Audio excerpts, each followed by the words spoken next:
Ah ouais, parce que je sais pas où est Pascal. Ah oui, on a un petit souci technique, c'est pour ça. Vas-y. Non, mais je voulais le laisser répondre, voilà, non. Ouais, alors, vas-y, on va reprendre la question, Philippe. Si tu avais un mot, on va se tutoyer, allez, tiens. Si tu avais un Oui. mot pour qualifier ce Tour de France, quel serait-il? Bah, quel serait-il à la fin, comme ça, surprenant, comment je pourrais dire, j'ai pas tout à fait le mot, parce que moi je reste sur Mais surprenant, c'est pas mal, hein. Oui. Et on a retrouvé Pascal. Salut Oui. Pascal. Bonjour à toutes et tous. Alors, si tu avais un mot pour qualifier ce Tour de France, quel serait-il? Ah bah tu vois, surprenant pour Vincent et époustouflant sur toi. Ben, je vais vous dire une chose, ça appelle beaucoup au 0826 300 300. Direction la Haute-Garonne. Bonjour Brigitte. Bonjour. Vous, ce Tour de France, il vous a passionné. Comment vous le qualifieriez et qu'est-ce que vous voulez dire sur ce Tour de France? Ben, je vais rester comme Vincent et Pascal, surprenant, mais comme on dit, tant que la ligne finale n'est pas passée, un tour n'est pas gagné. D'accord. Et alors, vous voulez dire que, par exemple, Pogacar n'a pas encore complètement gagné parce qu'il faut qu'il passe la ligne cet après-midi, ce qui est vrai. Oui, mais enfin bon, pour lui, c'est quand même, il a prouvé hier quand même qu'il était très fort. D'accord. Pour vous, c'est vraiment un champion d'avenir? Oui. Alors, on va demander à nos consultants. Merci beaucoup, Brigitte de la Haute-Garonne, qui nous appelait au 0826 300 300. Et le standard explose. Là, il y a beaucoup de gens qui veulent gagner un maillot à pois. Vous avez entendu Brigitte, tiens, Pascal. Quand même, c'est vrai, époustouflant, surprenant. Quand même, renversant, oui. Ce qui s'est passé hier, Pogacar, quel exploit. Bah écoutez, il y a on l'a dit hier, beaucoup de suiveurs n'avaient pas du tout présagé ce final incroyable. Pogacar a renversé la table, Pogacar a éclaté au grand jour de son talent. On le connaissait déjà, hein, et c'est pas le fruit du hasard non plus. Mais hier, faire ce qu'il a fait, écraser la course comme il l'a fait, mettre 1 minute 21 à un homme comme Tom Dumoulin, champion du monde de contre-la-montre. On savait les qualités de Pogacar, qu'elle soit grimpeur ou rouleur. Mais hier, de ses 21 ans et de son insouciance et d'éclater de toute cette classe, c'est juste grandiose et c'est la marque des grands, des très grands. Alors justement, j'ai fait une statistique, on va faire un point sondage avec Gaspard dans quelques secondes. Vincent, il est le second coureur à remporter 3 maillots après Merckx. Alors Merckx en 69, il en avait remporté 4, le général, les points, la montagne et le combiné. En 70, le général, la montagne, le combiné. En 71 et 72, le général, les points, les combinés. Est-ce que pour toi, ça présage d'un futur géant ? Oui, non, mais il n'y a pas besoin de gagner tous ces maillots-là pour enfin, quand on cite Eddy Merckx, c'est quand même du très lourd. Oui, non, mais forcément, mais voilà, autant il allait finir deuxième avec presque rien, et là il a tout, il gagne. Mais encore une fois, faut rester quand même assez lucide. C'est que, regardez, souvenez-vous, l'année dernière, Bernal, 21 ans. Parce qu'on dit que Pogacar, il en a 21, mais il en a plutôt 22 demain. Oui, parce que c'est demain, donc on peut dire qu'il a vraiment 22. Allez. Voilà. Mais Bernal qui a gagné l'année dernière 21 ans, on s'était dit, ça y est, c'est parti, voilà. Et là, vous avez vu ce que ça a donné de Bernal, et maintenant c'est Pogacar. Va falloir quand même être assez prudent, mais il a quand même tout pour être un grand demain. De toute façon, encore une fois, il y a une sacrée génération qui arrive derrière.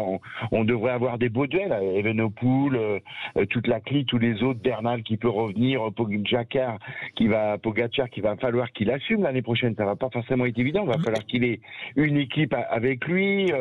Il va avoir la pression pour lui.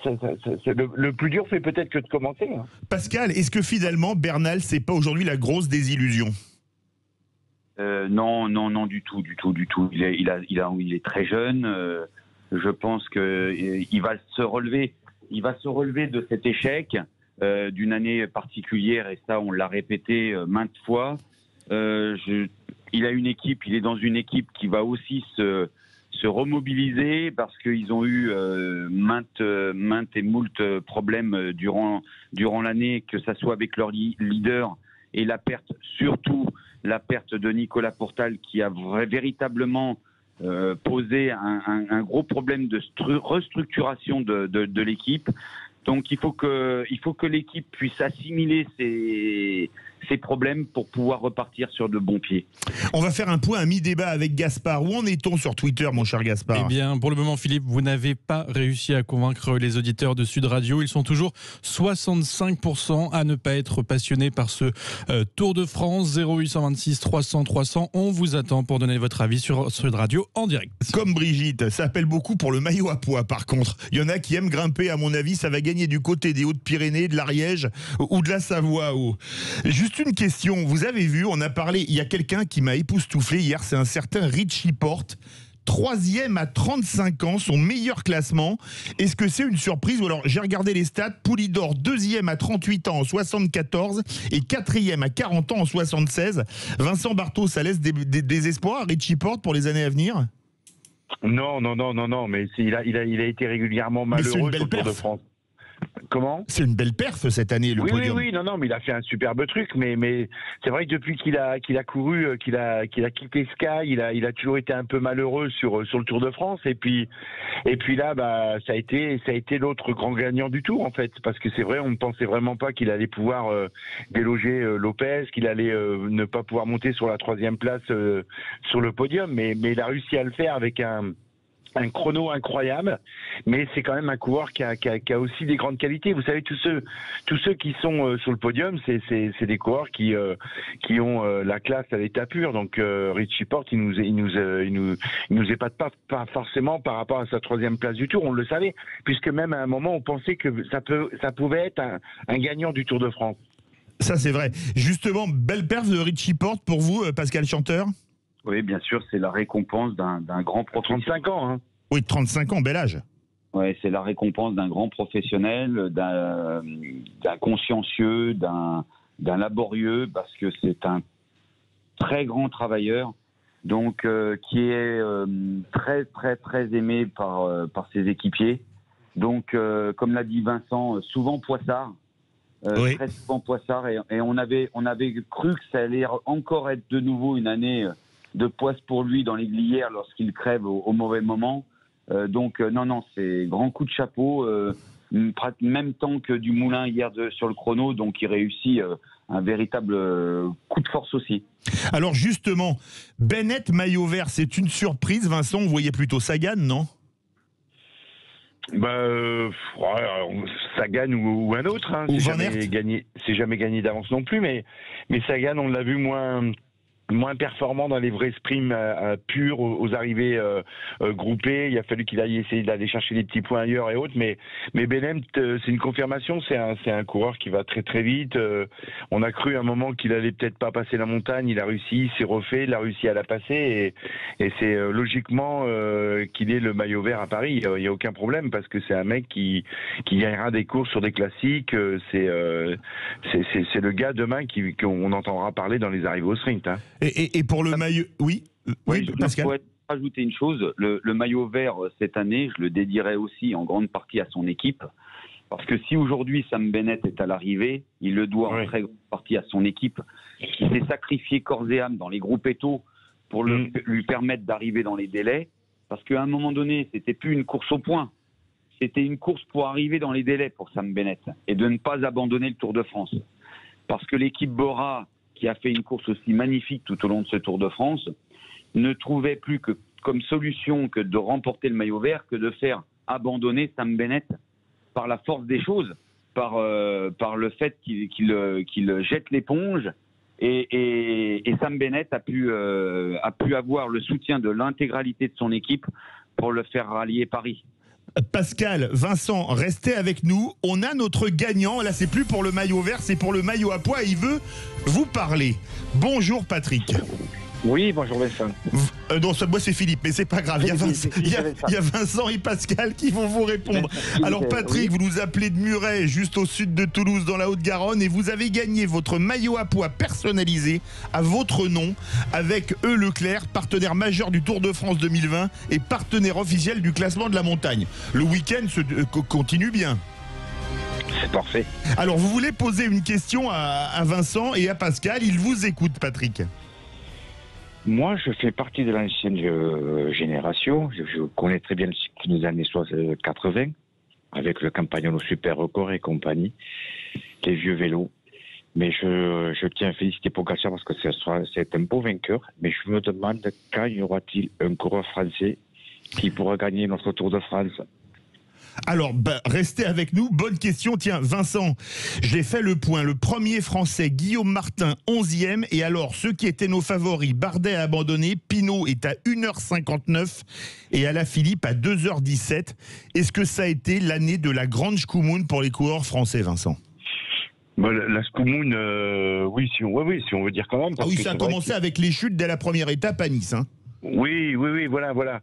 Mais ceci dit, Bardet a quand même un certain âge, Alaphilippe aussi, donc non, il faut plutôt aller chercher du côté des plus jeunes pour espérer gagner un jour le Tour de France. Moi je le vois pas. C'est avec la génération qui arrive en ce moment, je vois pas un Français gagner le Tour prochainement. Même avis, Pascal, pour répondre à Patrick? Alors pour ce qui est de la victoire du Tour de France, bien sûr, mais je suis pas du tout d'accord sur le fait de dire que c'est la Schkumun. Il y a quand même 2 victoires d'étape, il faudrait pas les oublier. Vous avez eu Nance Peters à Loudanviel qui a gagné à Loudanviel, et puis vous avez bien sûr Julien Alaphilippe qui a porté le maillot jaune et qui a gagné l'étape de Nice. Oui. Donc, vous savez, on a eu des Tours de France sans victoire française. Ouais. C'est vrai. Donc il faut pas l'oublier non plus. Et puis Julien aurait pu faire un autre Tour de France s'il n'y avait pas eu cette malencontreuse erreur de son équipe sur le ravitaillement malheureux. Il aurait pu avoir le maillot jaune encore bien plus longtemps. Mais à part tout ça, oui, je suis d'accord avec Vincent. Il va falloir gratter un peu pour retrouver un coureur qui soit capable de jouer le général, suivant aussi le parcours. Parce que cette année, le parcours était quand même en grande partie fait pour un grimpeur. Il faut pas non plus oublier. Avec notamment, alors il y a eu des Pyrénées Light, mais après il y a eu beaucoup de Massif Central, ce qui n'est pas toujours le cas, et des Alpes, alors là, puissance 4. Et puis un départ à Nice incroyable. Oui. Je voudrais juste mettre aussi une petite piécette quand même sur Rémi Cavagna, parce que Rémi Cavagna, c'est quand même un très très grand rouleur. Donc hier, il a fait un très beau contre-la-montre. Qui plus est en partant très tôt dans la journée, donc vous n'avez jamais la même comment je pourrais dire appréhension de l'événement non plus quand vous partez dans les premiers d'un contre-la-montre. Je pense qu'il aurait pu encore améliorer son temps s'il n'avait pas fait ce petit footing la veille. Et puis s'il était dans le classement général, ça aurait été encore beaucoup mieux.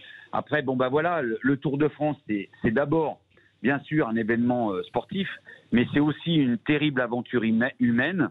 Il y a eu des désillusions, il y a eu des chutes, il y a eu des échecs de conditions et toute la situation qu'on a pu vivre tout au long de l'année, nous tous Français et dans le monde entier, eh bien ça se répercute sur les champions du Tour de France. Patrick, Vincent.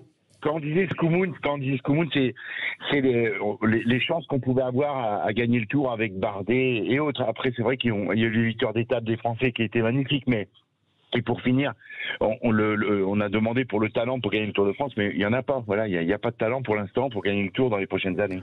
Patrick, vous êtes toujours avec nous. Vous avez entendu ces réponses. Ça vous démoralise un peu en pensant au Tour 2021 ? Un petit peu. Mais il faudra attendre encore peut-être, comme dit Vincent, quelques décennies. Ah mais c'est vrai que vous parliez des années 80, je me rappelle entre 1975 et 1985, il n'y a eu que 2 tours qui ont échappé aux Français, c'est 76 avec Van Impe et 80 avec Zoetemelk. Donc inutile de dire que là on a mangé du foie gras pendant des années, on est redescendu au pâté, non ? Non, mais il y a peut-être pas besoin d'attendre des décennies non plus. Hein. Sérieusement, vous savez, une génération, c'est pas une décennie. Hein. Donc il faut attendre. On a de bons coureurs.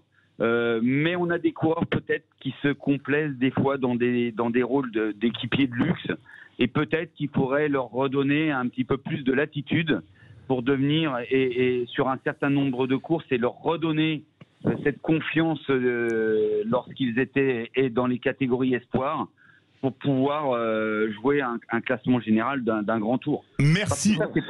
On arrive au bout. Merci beaucoup à tous les deux. Je peux vous dire une chose, ça a été un plaisir d'être avec vous tous les jours sur Sud Radio pendant ce Tour de France.